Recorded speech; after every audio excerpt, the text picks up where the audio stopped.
সবাই আশা করি সবাই ভালো আছে, আমিও ভালো আছি।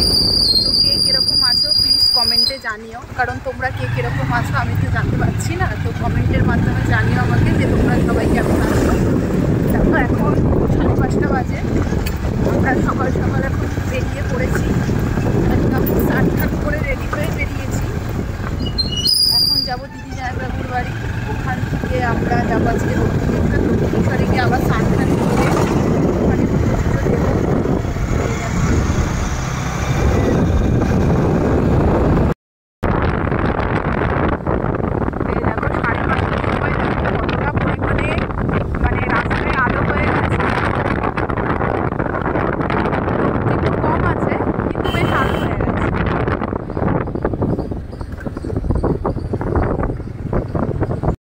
সব এখন রেডি হয়ে বেরিয়ে পড়েছি।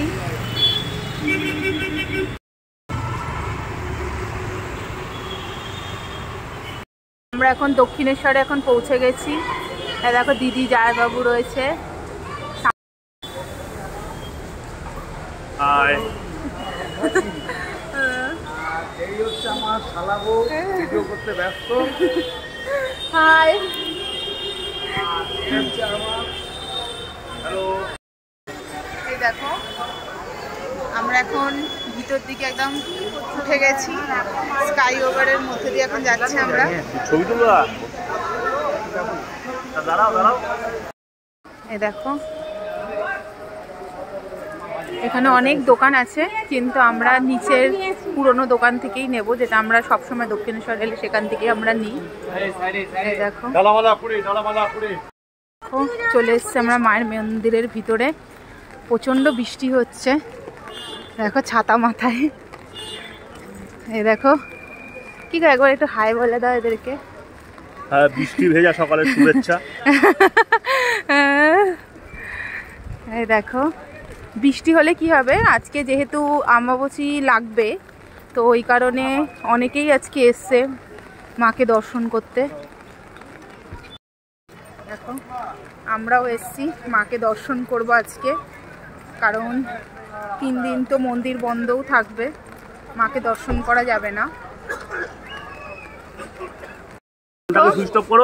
চলে এসছি আমরা এখন দোকানে, এখান থেকে আমরা সবসময় নিই, এই যে এনার দোকান।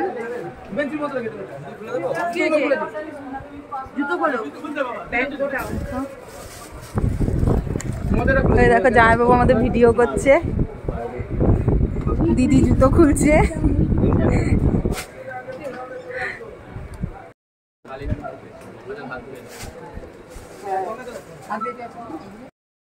পুজো দেওয়া হয়ে গেছে, তো ভেতরে তো ক্যামেরা করতে দেয় না, তোমরা সবাই জানো। তো এই দেখো তো আমরা পুজো টুজো করে এবার আমরা চলে যাচ্ছি। এখন আমরা যাচ্ছি হচ্ছে কোথায় সেটা তোমাদের কাছে একটা সারপ্রাইজ রইলো, যে আমরা আবার কোথায় যাচ্ছি সেটা তোমরা আমার সাথে যুক্ত থাকো, তোমরা সবাই জানতে পারবে যে আমি কোথায় যাচ্ছি আবার। তো সেটা আবার আরেকটা ব্লগ আসবে। এই দেখো দেখো তোমরা প্রত্যেকে বাইরে থেকেই দর্শন করো মায়ের মন্দির।